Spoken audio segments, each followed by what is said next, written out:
thought I'd make another video.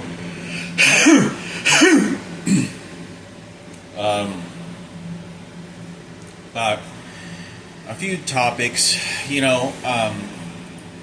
Sometimes I feel like I hit this eureka moment. I'm out there thinking whatever it is, and I'm like, man, this is probably really good on video. Whoever it's going to address, it is better to use that information and then make a judgment for whatever it is you correlate with whatever it is you do. But then sometimes I'm like, does it really even matter at this point anymore? Because there's only so much justice that you can do anymore. Everyone's gone their separated ways. Whether some people come back together, friends or not, is it going to change the time already passed by? And not, there's some people that are so greedy and so self-absorbed, and they're so knowingly wanting to do that, knowing that they were going to get away with it and get the empathy fucking ride, or they do it to gratify themselves because they need something, that they did something bad to feed that emotion to keep them going. It doesn't change that it's my table. It doesn't change that it was my immediate family's table, which you just took. That doesn't belong to you. Me meeting Michael Jackson with my father, that's my lottery ticket, not yours. Okay?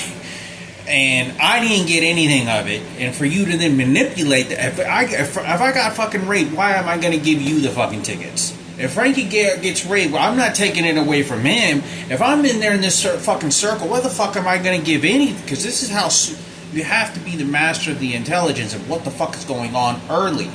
But the thing is, someone told me something one day that really struck a chord with me. And it was a Native American Indian guy. I think he was half, or he could have been, he's a Native American Indian. He told me, and he said one day I was on the way back from, I got to the security office dropping something off, and I was at the bus stop over on 75. This is like 6 years ago. And he told me, and he said, the reason Indians, Native American Indians, the Indians that own this land, that lived through here, that protected it and whatnot. I know they had brutal wars and whatever. What I'm saying, but this was Native American Indian land. The reason they had everything taken and stolen from them is because many of them were very kind and very peaceful, and they got tricked.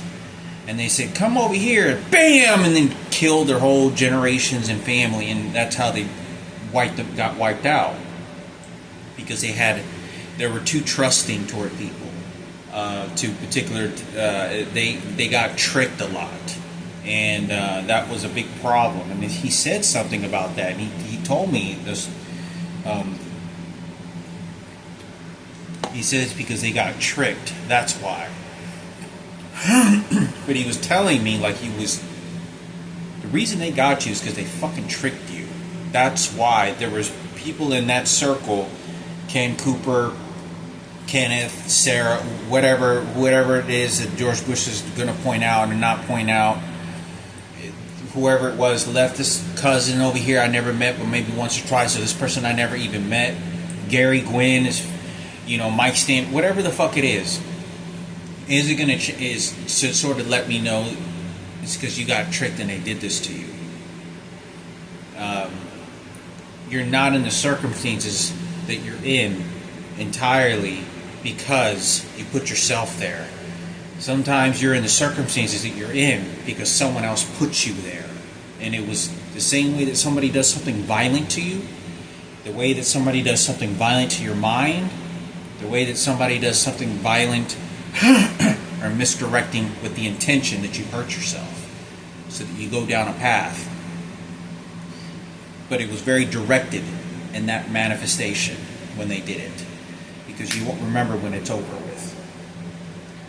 And so anyway, so that's why I'm trying to get to is when I say these particular situations is is there anyone making a call anymore? Because to say that You know, fuck you. You ain't gonna get shit. You know, motherfucker. You know, to the dungeons. You know, like. You know, because. You know, it's so unfair because I come from such a poor educated mother and such a broken down family with so much treasures that it became somebody else picking away at it, and it was my blood and sweat. I'm not taking anything from the president. You got to understand. I have to pick at other people's food, and I don't have lots of clothes when I'm going to high school. I'm fucking dressing pretty fucking poor. I mean, like I really didn't have a whole lot of shit. You know, I don't have a car. I'm not getting braces. You know, there's a lot of shit that goes into the magnitude of what I'm having to deal with, and the littles and the magnitude that was on the table just got stripped away. I mean, I still remember how the high school student cafeteria Mexican ladies were very protective and nice, and I remember the way that they were behaving was I remember one of them kind of raising their voice and was like yelling out and like, yeah, and when you get done over there, you can go get you a dessert right over there too, can you? And they knew there was a big war going on. Who gets famous, who doesn't? But it's too late. And it's heartwarming to know that, you know, these nice, poor educated Mexican women too that were cafeteria ladies were looking out for a Mexican young guy, you know, like myself, because they knew the pig was, they were at large. And they're not going to tell you anything when it's over with. This is murder-suicide. That's the mentality of it. I want to take everything you have, and it's suicide for me. That's the mentality. I don't want to fucking be an honorary life. They're going to outsmart the shit. Especially when they know someone like me that's just intelligent enough to pick that shit away and even better at it than them. But that's the nature of the world that we live in. You know, but you know, so anyway, I'm trying to get to this discussion of. I was thinking of Susana, if she's a transgender, and I thought, if this lady's a fucking transgender, you know, I'll be pretty astonished. And there's certain things that make me feel like I got poisoned, because I tend to have like a videotape that just like I'm like walking and shit in the fucking house, and I can recall the movement and like I'm there or some shit. And I have always believed that 100% there's absolutely no greater mind that I have than anyone else I've ever met, to friends. I believe that every single one of them have the ability. Either they don't want to, but they have the ability. For the most of them, they can remember. They just don't want to. They focus on other things. Very dismissive on those memories. I've always grew up even as a kid, always thinking there's always enough room for you to remember everything. There's no reason at all for you not to be able to retain everything you've ever gone through. Like a videotape, you got all the infinite universe in your mind, right? But anyway, and I was thinking, and I don't want to get it all fucked up, you know, because this is what I was thinking. I remember going to Thanksgiving, and Susana went over to me, and I already talked about Susana. This is Chito's girlfriend. This is Gabriel, Laura, and Joey, where they lived at that house. And I remember Susana, who I talked about so many stories, was a tutor in one of my Miss Meek's class. I don't even know if Miss Meek was a transgender or not. This is how vengeful the transgenders came after me and my mother. You have no fucking idea. Here's another one. Here's another one transgender you got to worry about too. I don't even know if it was. There's a sergeant with big old tits. This person looked like they had gigantic tits that were probably fake. I mean, they looked fake. I mean, not fake, but, you know, they were huge. But if this person's a transgender, Bingo. I know exactly what was going on. If Susanna is transgender, bingo. I know exactly what the fuck was going on now. You have no idea. See, this is what makes me mad, because it makes me upset to think to myself, if I know this sooner, I can tell you from my standpoint the experiences of what my mother had to go through. That's even more intense, because you don't, when you talk about people's sexuality that violates them, especially transgenders, there's a parasitical, many of them are so parasitical and mentally sick that it's very disturbing. Very, very, they don't function in the straight community world. They don't understand that. There's another world for them.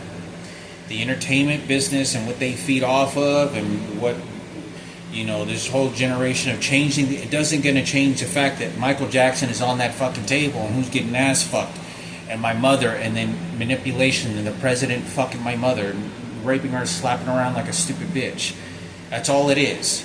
The time is fucking gone. The treasures of all aura of infinite possibilities at such a young age gets taken off that table and gets put on theirs. And it's not just that it gets put on theirs. I feel better when you're put down. I feel better whenever you get less in life. I feel better because I took Michael Jackson, and I feel Michael Jackson because I'm an emotional person. I'm not saying I am, but I'm saying an emotional person, and I just feed off Michael Jackson.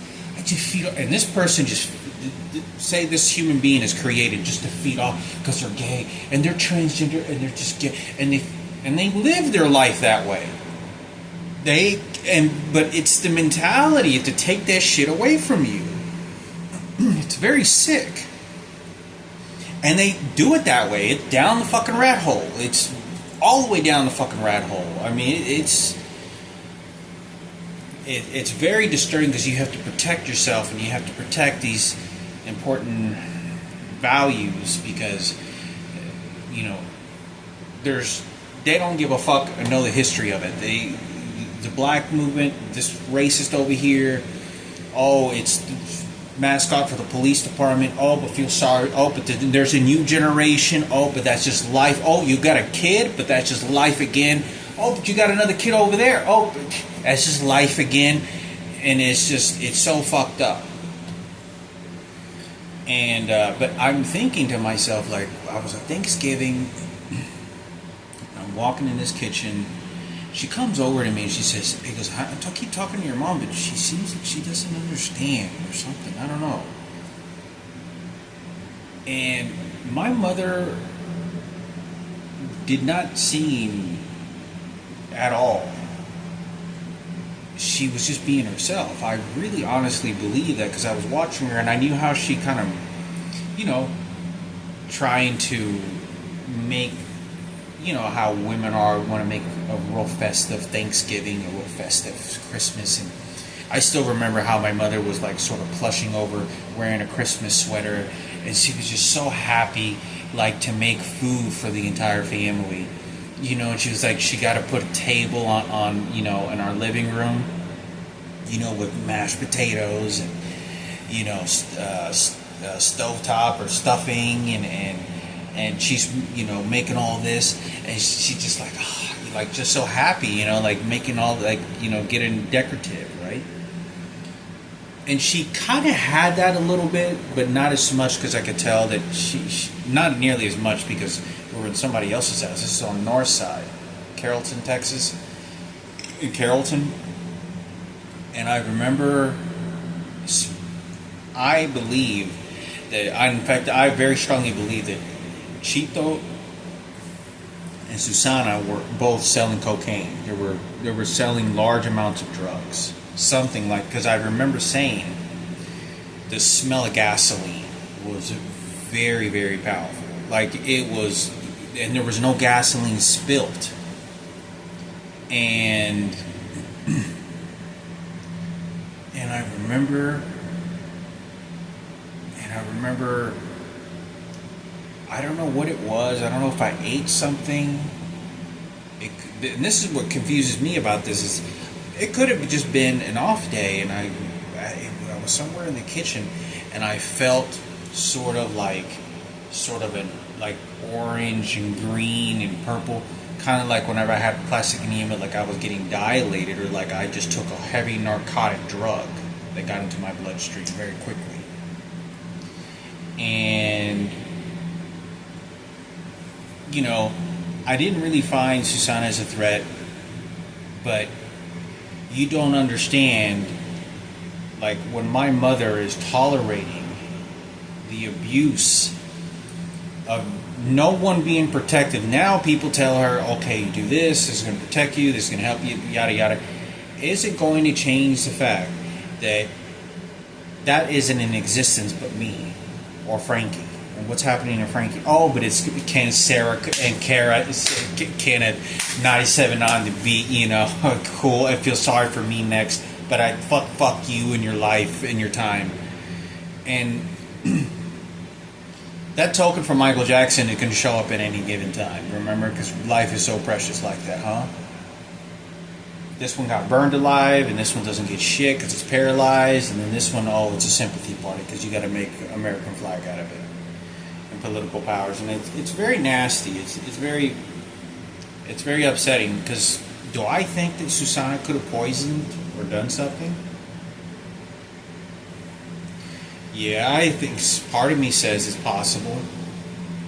Do I think Mary Zarate could have done something? Yeah, put something in the food, because poison is such a frequent, easy, accessible thing for people to use, especially females and transgenders, and males too, but it's more of the female sort of personas, or whatever you call it, personas or characters or pretends, because you won't get caught, and it's like sneaky, and it's a very nasty thing, and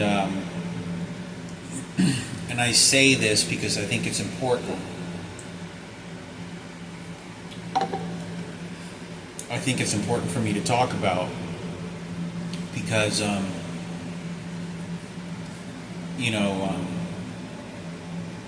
there's no telling what somebody could have done, because when you don't know what's going on like I did, you rely on a lot of the people that they're not going to kill you. They're not like sort of protect you.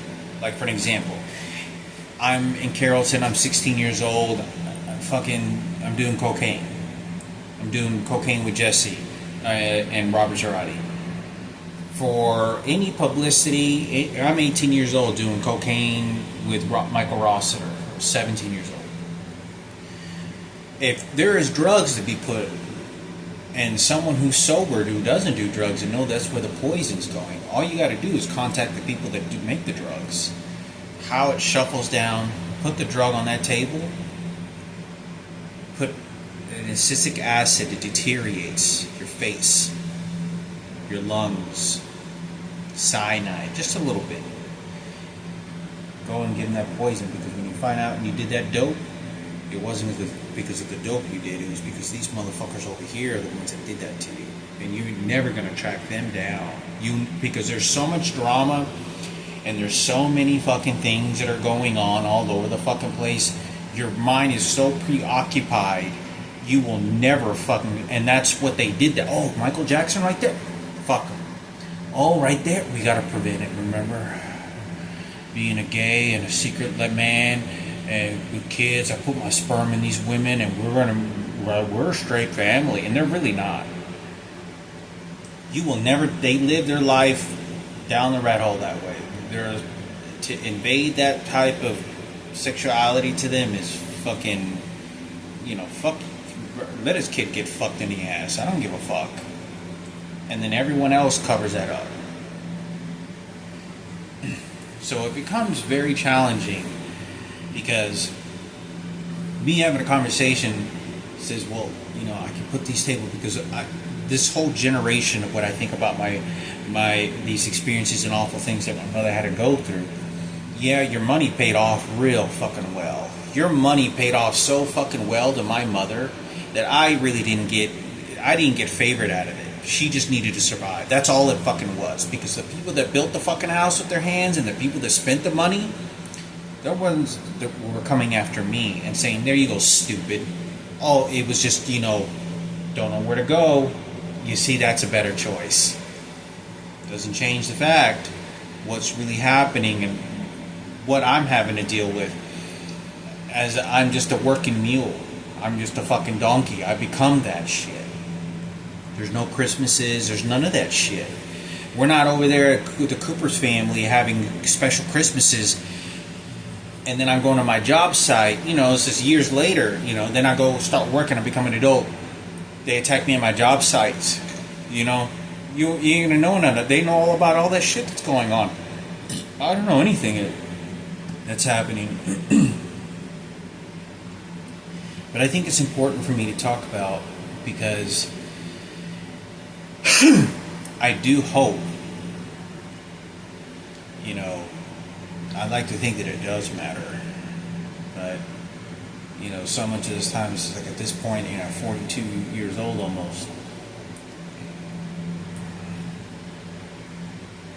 And it sucks because you want justice. I want justice. I want, revenge. I was, and it's not going to be no fuck you revenge, just living a better life. No fuck you, motherfucker, making your life worse because of what the fuck you did. You motherfucker, and go after the fucking people that covered up for that shit. And, they know my mother's intelligence. It's their mapping. Had my mother been extremely educated, this would have never happened. It would have been totally different circumstances. Totally different. They're pulling the strings on that puppet. But that doesn't change the fact that I came out of that. And they got twins that can manipulate. Then we got the president. And it's all dog shit. They just kill people all the time. George Bush got 153 people he's executed on death row. It's just, you got all kinds of crazy shit. You got all kinds. I think even George Bush, whenever he was doing executions, I think they were still doing the electric chair. I think they were still doing the electric chair at that time. Shit. But, you got to understand that, it's so fucked up because it's not the free handout. It was like that they thought I was trying to steal the publicity. I couldn't have played, in my opinion, more of an honorary way and then just have my life go into education and live a normal life. There's just too many people with this information. Police officers, they're not going to, they're rotten shit. They're not going to do any good with this. You got detectives. No. That's not your fucking table, motherfucker, for Keynote in the police department. And it's just not that manipulate mastermind. The time's gone. And so much of this is what I'm always, thinking. It's like, this would be great if I put it on camera because then maybe you can fix this or maybe you should probably know that. With this person in more detail, but it's very hard to know that, this my mother and this person was just, you want to take a huge retaliation because you don't understand how bad it really was. Because some people, it's like Frankie, could never tell you how bad it really was because they understood that life and nothing more than that, and they couldn't tell you that. And if I had not been alive, who's to say he would have told you in a different point of view how bad it really was. And the same thing with, my mother, is just you go through this shit and it's just like, it's because of the publicity, the 9/11, President Barack Obama, and it's fucked up because you're going to die. They know they're going to pull that card out whenever they need to.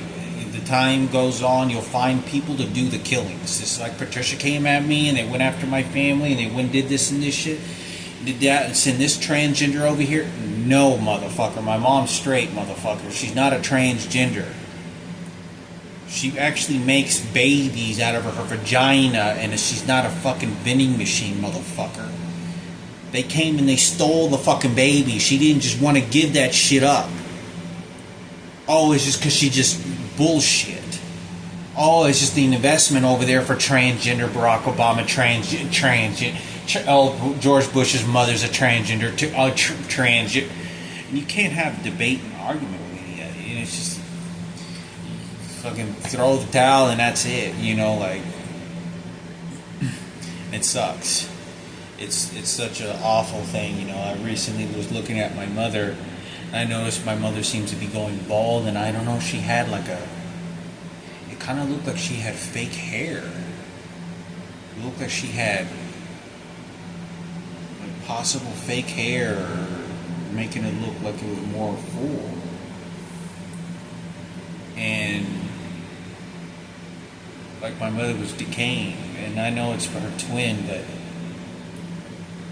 when you see something like that, you see a filthy fucking white supremacist pig and shit, worthless bitch Sarah Cooper for Kenneth.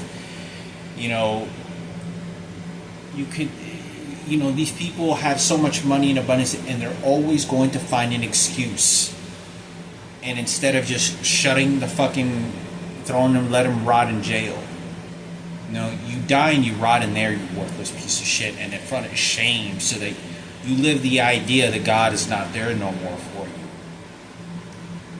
Just like you did to my fucking mother. And it's very upsetting, because, the anger and frustration isn't going to do anything. If they say this one's going to be a hero, then that's what it's going to be. And I know morally it's just so awful, because it's just like, this isn't, it's like such a crusade if they think this is $1 million ticket. Like, I'm just, now change the story. Get her pregnant. We're going to change the story. And it's, especially somebody who was young, I think about this, and they victimize they go after your kids. Like Gary Gwynn, when he was trying to inject into my eyes a couple of times, or was particularly trying to confuse me, and I kind of withdrew. Like he was trying to dig into my head and full-blown sexuality. Like it was just trying to confuse the same fucking crazy homosexual shit that I had seen Nan do and Joe. I had seen it when I was a little kid, and they were trying to make me gay. Like, it was weird. They switch on to this, I don't know what the fuck it is. It's fucking weird. It's crazy as shit. I've seen some of the rapists and gays, most of them, some of them did that shit. Some of them didn't, but it was like, oh, you're one of us. Like, they turn into some demon, or it's fucking weird. I don't know what the fuck it is. They sort of switch into their brains wonderland of gay rainbow flags and shit. Like nobody's ever, this is a world of homosexuality, the secrecy of a world that nobody knows, and that does exist. That world does exist, but it's when you want to attack somebody that's 25 years old, somebody that's young like that, it's because it's because, oh, don't act crazy, motherfucker, but I'm getting 25 tickets, I'm getting 35 fucking tickets, you didn't give a fuck. You didn't give a goddamn fuck. And it's so frustrating, because they know the vulnerability, and that's why it happened to me. What happened to me. You get beaten. If I had held my ground, and I'd be in prison, in jail. You would have never heard anything. It's just the mentality of jail life. That's it. You'll never hear. You'll get the fucking pigs to go out and do. It's just too late, because then someone else wants to feed off of it, and somebody else wants to feed off of it.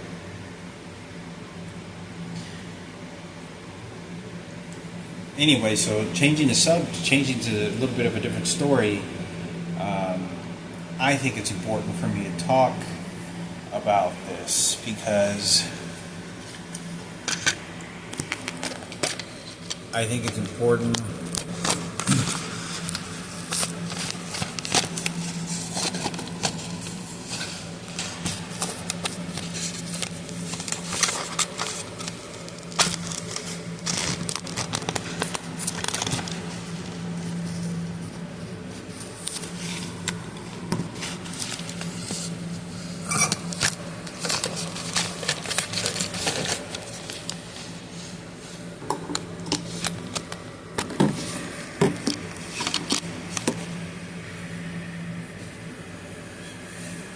So, continuing this video is, it's frustrating because, you know,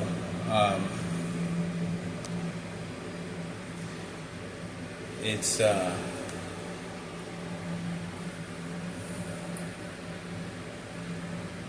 know, so much of this, you know, the time is gone, and that's why they did it, you know, and you want to blame this, you want to blame that, and I wanted to talk about Nick Martinez. I'll have to make a whole separate video on this. I think he may have been the guy that may have had his nose removed because of cocaine. I think there was someone, or maybe even more than one, that had their nose completely reconstructed, and because of what had happened, drugs, an infection set in, and I think it's important for me to talk about because it you know, rather this, do you think this is a profitable gain that you think I may be wanting to make? And, you know, easy to talk nice to such a tragic event, you know, to then make something out of it. But it's also easy to then turn that against me. You know, because they did. Just like when I had plastic anemia, I didn't get shit out of it. You know, it's just like, oh, you're alive, you're healthy, but you know, I get a house, and it's so fucking.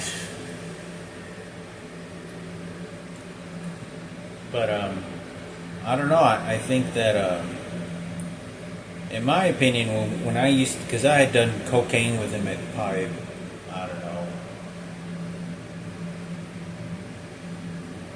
probably, gosh, it was so long ago. He was probably one of the least people I had done drugs with. I don't know, I would say maybe 5 or 6 times I did cocaine with him, because it's just so far long ago. Because it was real vague. There really wasn't very many times I was around him doing drugs. Wasn't really too many times. But I did do acid with him 4 or 5 times, and had some trips.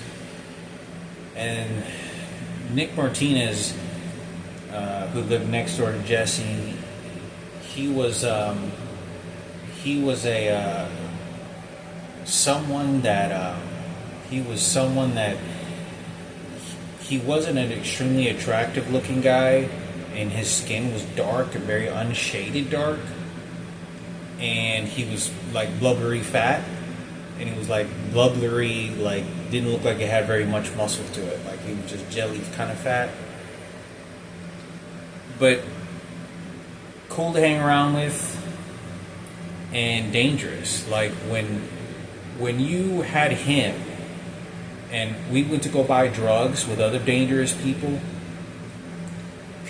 would always give him respect. Like the drug dealers would give him respect more than any of us, because he didn't look soft. And he looked like, well, no, this one right here, he'll go to prison with you. He'll go to prison with you, motherfucker. I'm not no pretty boy who's gonna live a pretty life. Look at me, motherfucker. I'll go to prison with you, motherfucker. Like, that's how they are. That's how, you know, the drug world, and you come around some kind of sketchy, dangerous people, is we knew, you know, that he was kind of the leader of that sort of kind of crazy, not crazy, but like, that this one will go to prison with you. Like, he's not gonna, you could tell by looking at him, by the way he dresses and the way he talks, he already doesn't have a lot to lose. Like, you know, he's not getting a lot of girls. You know by looking at him, he doesn't care about life. Like, and so for some guy that tries to act hardcore, but he takes care of himself and some shit, you know, or has a nice car and shit, and just trying to get into this drug game, thinking it's some sort of like movie thing, it's not the same here. Like, this one doesn't have a future. This one is likely to go to prison. You're likely to, you know, fix your life, and this one is probably not. This one's going to go to prison. And those are the guys who usually get more respect. And but you know, it was very sketchy.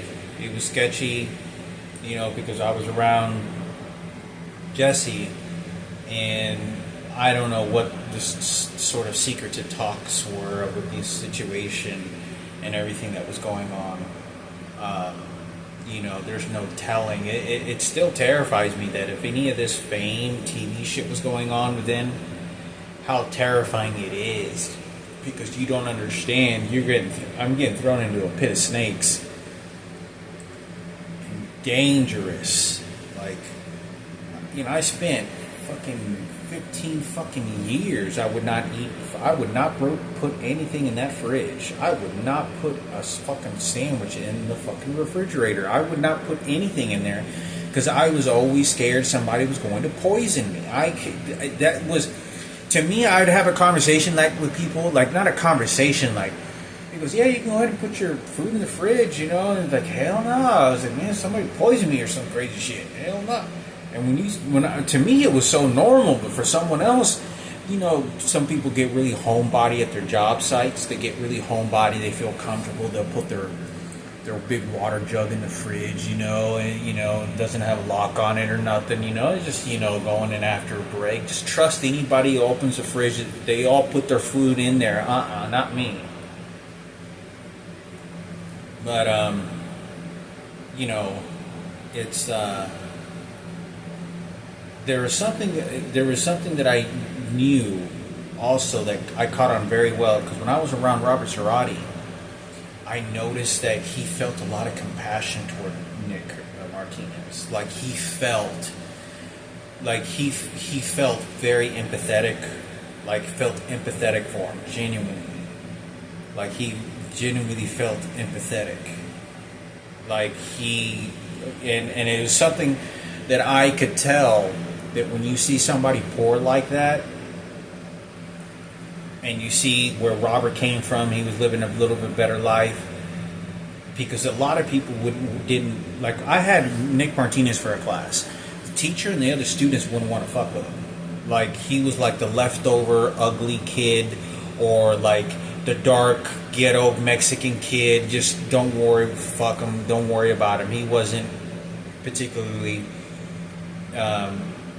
so you understand that vibe, that mentality where you sort of stay in that statue of whatever, you know, your representation of a being, right? You see the white blonde girl with blue eyes and big tits, you know she's taken care of, you know, and the teachers will, you know, make sure that, you know, she gets, you know, with the white guy instead of the black guy. So there's all this that sort of plays in, and, you know, you could see that he recognized that very well. And, you know, and he came from a very bad, broken home. I knew his brother. Who his brother was very mentally challenged. His brother, Nick Martinez, had a brother that lived in that house. I don't know if he's still alive or he passed away. But I know I went to school with his brother. I went to school with his brother when I was in elementary school. I wasn't in the same grade as him, but I used to watch very carefully how teachers treated him.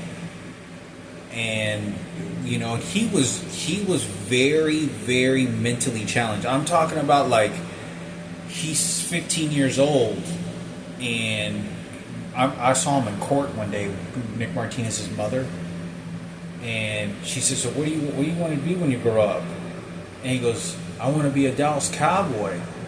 And it was something that you'd almost hear like a 5 or 6 year old kid say. And he was very mentally challenged. There is no doubt. And you could see how people really didn't, some of the teachers didn't like, because he wasn't a pretty boy looking, and he sort of stunk a little bit. And you could see the treatment. You definitely see the treatment. How, you know, you could see who gets better treatment than some of the other kids, right? And but I do know he did live with a very mentally challenged brother. He was like, I, without a doubt, knew he got brain damage somewhere because he was like a big kid, but he was like big, like a football player, like built, but he was mentally. He talked very slow, like, you know, you okay? And he would like talk like that almost, but not as bad. He was like borderline, almost like that, but like you could just tell he had brain damage. You think to yourself, you know, your mother must have given you something. You didn't get enough oxygen when you were a kid in the incubator. Something, you got brain damage because he was healthy, like physically, like he was meaty, and you kind of looked at him, and he was very slow, and so I knew I used to go to Contact Mastery, Miss Lowry, Miss Wahlberg, Miss Berger, and how Miss Berger treated him a little bit better, and she would cater to him a little bit when he was just, you know, it's not the standard of what other teachers really like, right? And I remember, so I knew some of the circumstances, and I knew that his mother, I knew Nick Martinez's mother, because she used to talk kind of military, but she seemed like she had mental damage as well. When I talk about mental damage, like, it's extremely evident immediately within a couple sentences. This isn't like my mother, like, asking for help. She's just poorly educated. No, you talk to them, and within a couple of sentences, you know, she would talk almost very cardinal, and almost kind of give like very military, almost cardinal, but like stutters. Hey Nick, I need you to come here. You like sort of. She seemed to have a lot of stuttering, quick stuttering shuts of the pronunciation of how words were put in sentences. And I say this because, you know, I think it's Richard Martinez's brother. I mean, Richard Martinez, I think that was him. I'm pretty sure that was him. I think they're brothers, or they're half brothers. I think they're related, which is connected to Michael Rossiter, because if Michael Rossiter is connected to them, that means right over there. So this is why I say this, and I think it's important because I talked about that. I talked to his dad because everybody was just walking by and nobody gave a fuck. Like, this guy was dying, and at this point in my life, I started to care a lot. Not care a lot less, because if you get too empathetic and emotional with people that are already sick and dying, it isn't going to, you know, that's good, but you have to be able to learn how to spread that out. You know, because you can't just give your everything, you know, to a few people. You know, so you learn how to be dismissive. Just let go and be dismissive. It's fine. Your presence is enough, you know, to be dismissive. And I sat down and talked to him, and I remember just thinking, like, you know, the World Trade Center, and like, my dad's dying. Like, at this point, and my mind is constantly thinking, terrified of my dad dying. Because I'm going to get kicked out. Not just get kicked out, but he was my father. Like, I'm fucking... Whoever the psychologists ever were with my family, immediate family, completely trashed the situation. They had no fucking idea. Absolutely no fucking idea what that relationship with my father... They thought he was just some old goon sitting in the fucking corner of a fucking, you know, alley or some shit, smoking cigarettes, and just throws money into a house just to keep us safe, and he was a World War II. It wasn't none of that shit. Like, it was not what they thought of, what the other homosexuals thought of him. You know, they didn't. They absolutely didn't. My father was a family man. He liked going to soccer games and watching us play soccer. I mean, that was his highlight in his life, going to soccer games, running on the sidelines. and smoke a proud cigarette, and be like, oh, that's my son running on that field, like that was his trophy and his like all-star, fucking superstar status. That's how he seemed to have carried the situation. But anyway, I sat down. I was 18, and I remember looking at the TV, and it was like, you ever seen that movie, The Freddy Krueger? You ever seen the movie, The Freddy Krueger, where you see the kid that takes acid, and then he takes acid, and he's like, and you hear that do do do do do do, some sort of like 60s. I know I can't do it. The 60s retro. Sort of song, like acid trip song, and I remember in the movie Freddy Krueger, the kid gets all tripped out and then he gets killed by Freddy Krueger because he gets all tripped out and goes into the video game, into the TV. I had that a little bit experience, but I wasn't on drugs, and I remember looking at the TV, and I was sort of just thinking to myself for a moment. I wasn't ignoring him, and I think I had a little bit of a smirk, and I just kind of felt like, because I was thinking like, my dad's gonna die, and well, that's a pretty cool artistic thing. That's pretty neat, huh? And I was just thinking to myself for a moment, and I kind of just snapped out of it just for a moment, because I was like, damn, I don't want to give the wrong messages to this individual. His dad said that he had 6 months to live. He needed a liver transplant. And I sat down because I would walk by and his eyes were always bloodshot red. And even before he got on dialysis, I would walk by and he just stayed very quiet. Not a very handsome looking guy either. He reminded me of my father a little bit. The dark toned skin tones, not so handsome looking guy. Old fashioned kind of, but a little bit different. And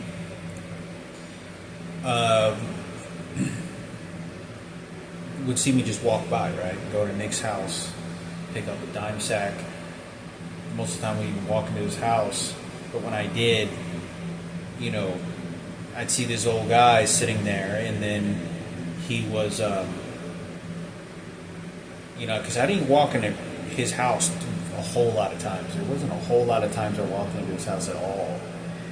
And the number of times that I did, going in there and like, all right, I'm with Robert and we're walking out, I'm going to go pick up a sack and then go to Robert's house. And, when I was 18, at this point, I see that guy, and many of the friends they just walked by like he was just looked like he was about to die, like they were just waiting for this guy to die, and it was just not waiting, but I don't know, it was just kind of sad. And I kind of looked and I stopped and I sat down and I talked to him to give recognition and acknowledgement of his life. And he just looked at me, and he was just looking. He goes, like he was tired of life. He looked very tired of life. Like, he seemed like to be a mechanic, and I don't know if he was a mechanic. I think he was. And he just somebody that was really tired. Life had really beaten up on him real bad. And like he was kind of registering he was ready to check out, like still thought of life, and he seemed pretty sick. His dialysis with the machine, just there in the living room watching TV. And I said whatever I could that would professionally be best, is to create an existence of space, recognition of acknowledging the person. And I understood this very clearly at 18 years old. They think that that's what's so bothering about the situation is, when I'm going to a nursing home at this point, people are a lot smarter than even though you think they're stupid. Or they're really smart at particularly the behavior that they're doing, even though they don't have high IQs. They're very intelligent, particularly at what they're doing. That how they did it couldn't have been finessed any better, and so talk to him. The God, because it's very serious when somebody's dying, like that. Because there was a bunch of us walking, and it was just, just to acknowledge, to sit down. At this point, I'm 18.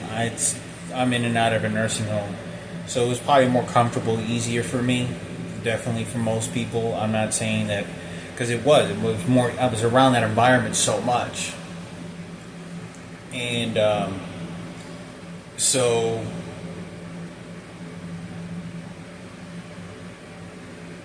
And I left. I knew his dad Nick's brother had a brain damage. Severe brain damage. I don't know what it was.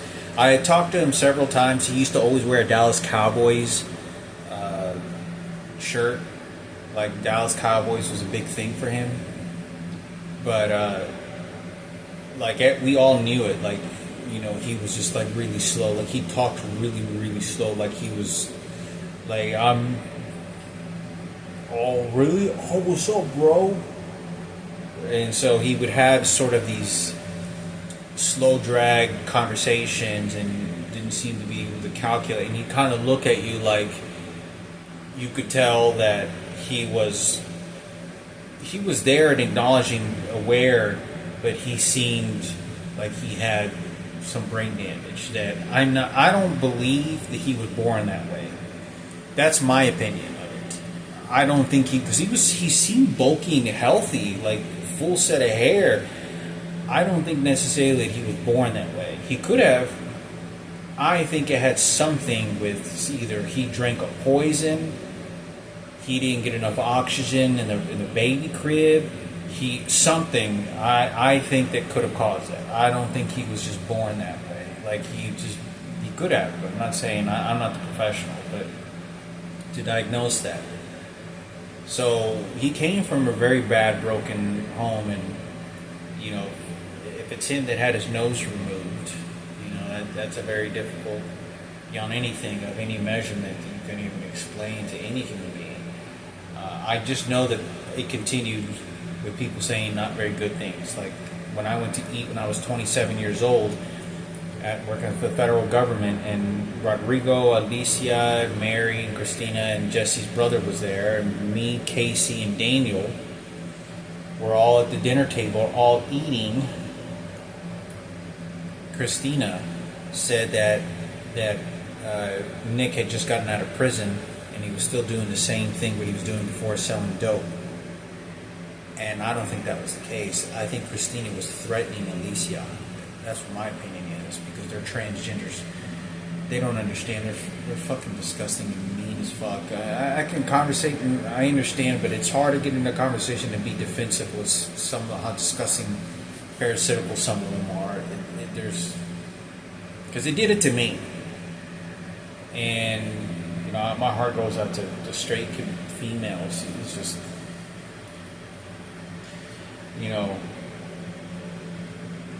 those circumstances of life should have been so much better, but it's a war of who gets to fight to survive and what you didn't get with somebody else. Just like what they did to my mom. When you make babies, let me take those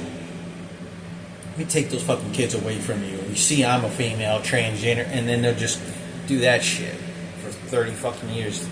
Have no empathy or understanding of what they just did to a real female. And but I thought I'd talk about that for a little while. Hopefully this touched some base with some few things. I remember, when we would go buy dope, if Nick was in the car and he did the first talking, that, people, the drug dealers would bond with him in agreement much more faster than anybody else. And he was he gave him the sort of kooky drug look, crazy look. It's like he was, that's my opinion of it. Because, Everybody, whenever we went, when I was with Robert or Michael Rossiter, you know, you sort of, when you're buying drugs from people, cocaine and ecstasy or acid, depending on what kind of race they are, where they come from, you know, what kind of connections you have, you know, you're in a car with them with 3 other friends, you sort of wait to see who takes the role of this hardcore thugness and behavior of sort of this lifestyle. And he was definitely one that, you know, people looked at him and they were almost always better looking than him, and they knew him by looking at him. No, this one will go to prison with you. This one doesn't have this. This one ain't gonna. This one doesn't have a whole lot in life, and you can tell by looking at him, and that's how they judge you. That's exactly how they judge you. This one will go to prison with you. Don't fuck with this one. So you knew they were more likely to get a drug deal. So if you went to a pretty boy that was selling a drug deal, and he came along, either got intimidated by him, or they felt more trusted with him because they're giving drugs to the slum, right? This one won't snitch out on you either. So, but like I said, in the particular circumstances that go into this, with you know, I hate to think that something like that happened, but you know, I don't even know if Richard's brother's in a wheelchair or not. I don't know the whole story to it, but I'm infected with HIV and plastic anemia, and they just stole, and nobody gave a fuck. Nobody gave a damn. But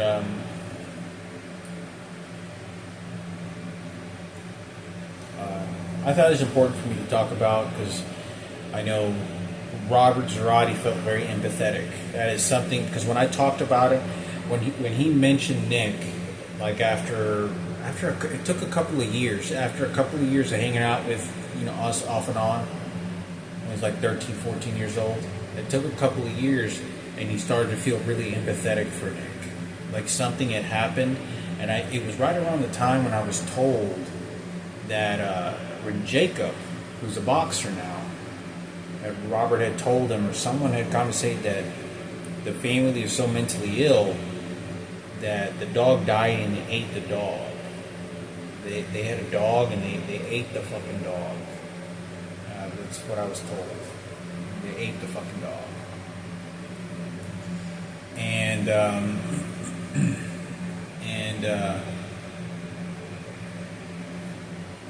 so, and I know that was a bit of a shock. It was right around that time, and I was like 15 years old. And he particularly wasn't, you know, didn't feel more empathetic toward Nick. But I think, you know, Robert, I remember his body language and how he behaved towards certain people. It was very clear to me, because I was around him and his family. I knew him so well, you know, how he felt about Barry or Daniel. And there's misguiding situations, whether there's a scuffle here, a scuffle there, you know, or shit talking over here and shit talking over there. We were all friends, but understanding how he felt, empathetic emotion was transferred in a particular fashion, in a way it was different for him. Like, you know, like there was more stuff, bad stuff that was going poor, like nobody gave a fuck. Like Robert understood that nobody gives a fuck about this one. He didn't seem to care about it so much. And Robert seemed to always want to uplift the poor and less than him. If he saw somebody that was less than him, he would want to make them more. And he didn't just do that with me, but I noticed that he would do that around people. Like, and so it was almost like he had to learn how to not be so willing to want to help somebody in that particular fashion. Like, you know, I'd be around either Will, be like, hey, you need a t-shirt, or, oh, no, you're fine, you're a white boy, you'll be fine. Or some other white kid show up selling cocaine or something. Hey, man, you need some, you know, need a brand new pair, need a belt, man? I got a belt, man, here you go, man. You know.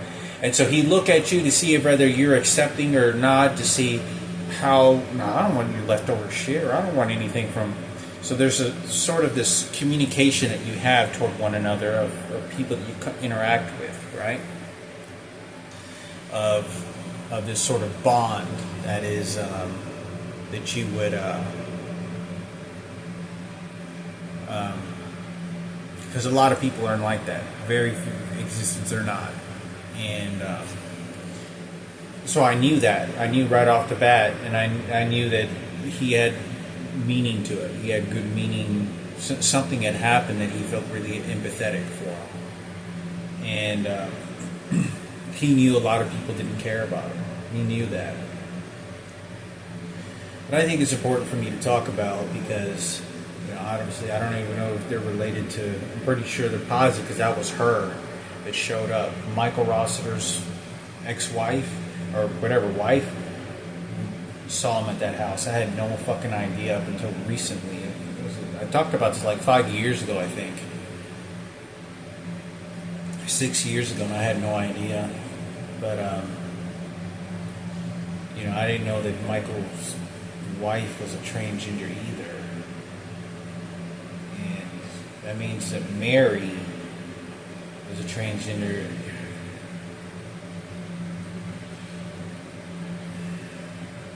Anyway, I know Nick Martinez's mother was a transgender, and I didn't know that either. And but I thought I'd say something. He is, I think, one of the people that kicked in the door. I think Jesse got him to do it. And there was some sketchy stuff that was going on and whatnot. But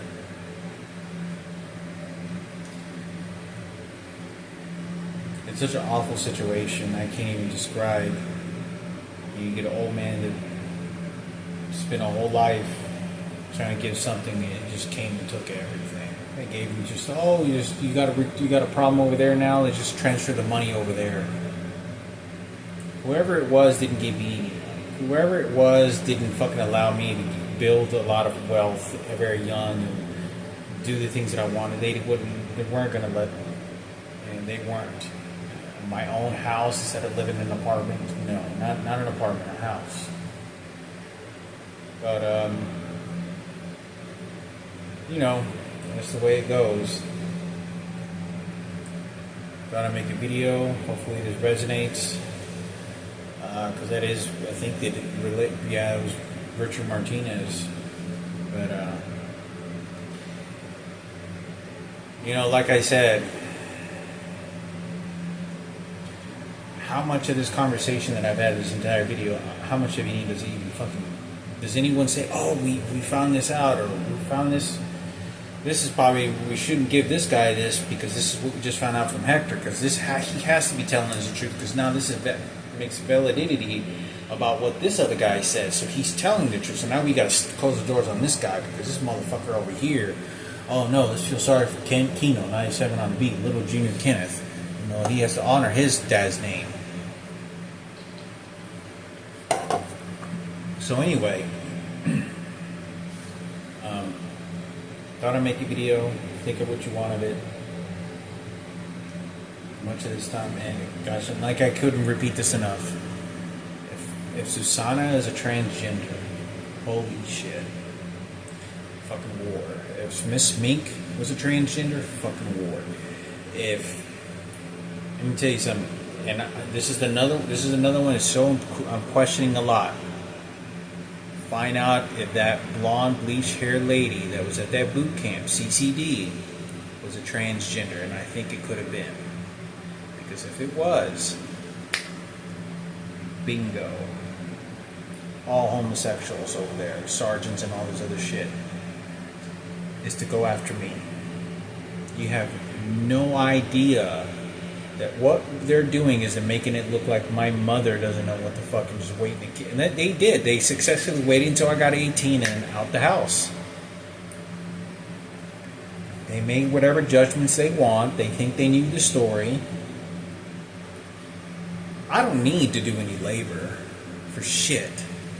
I already know that I'm his son out the door, not just give him a call once a month, visit once every 6 months. I don't gotta do shit for you. I'm still your son like anybody else. Remember that, just the father-son relationship. I just don't visit you. I gotta do any fucking labor. What the fuck I'm gonna do that shit for? For you, motherfucker? You know, that's exactly what I did.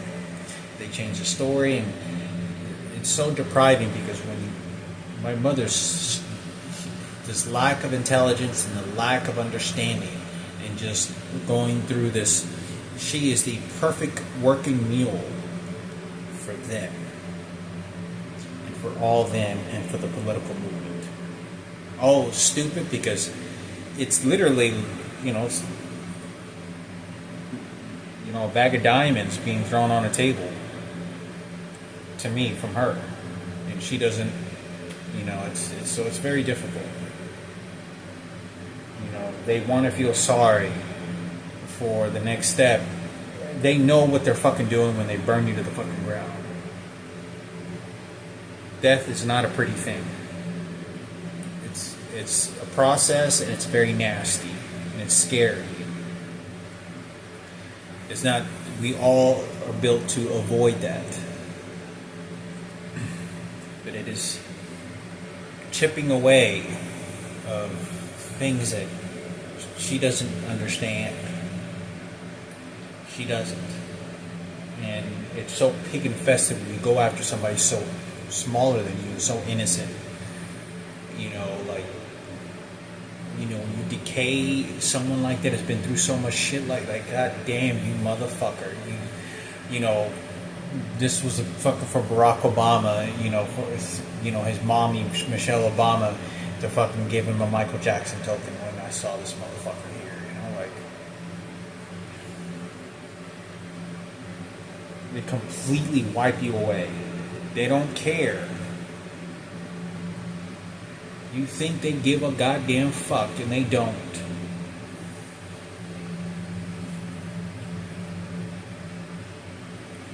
It's so fucked up because it's not like this is not a fucking free ticket. This is not like, here, I'm going to get $1 million or some shit. I'm fighting over a free ticket. Like, this is to live a fucking normal life. Like, I'm a fucking kid. You're having my mother, child stripped from her. She's being ass fucked right before her daughter dies from a funeral.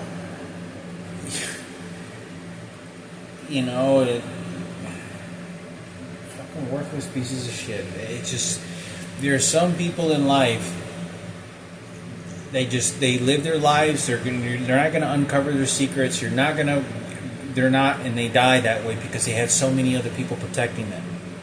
Feeling sorry for that mascot, feeling sorry for the worthless piece of shit, and they just kept on doing it. And it was teams because they knew they could think better and understand what this motherfucker's doing, or what this other bitch, or what this other fucking transgender motherfucker was doing, and his sick behavior to an innocent person, groups of innocent family members and people.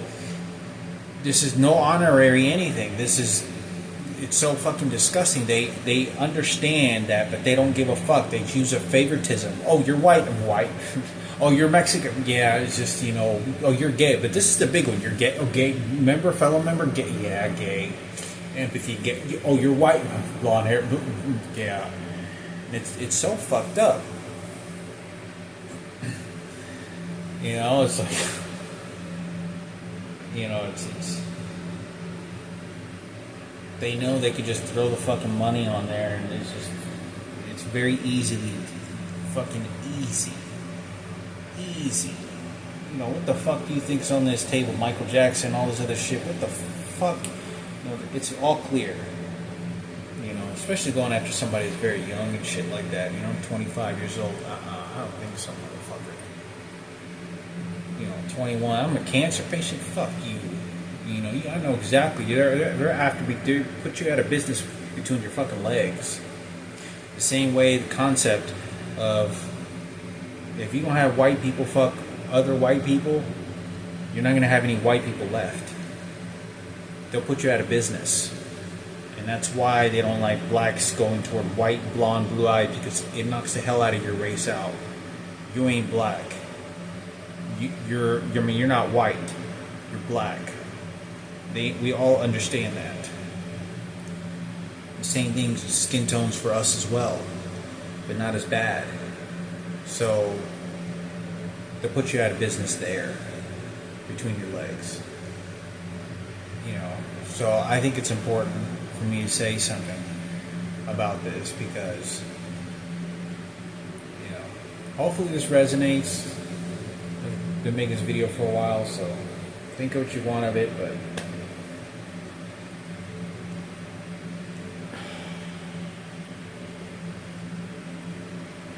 how much of it can help make a decision. Oh, there's something else I wanted to say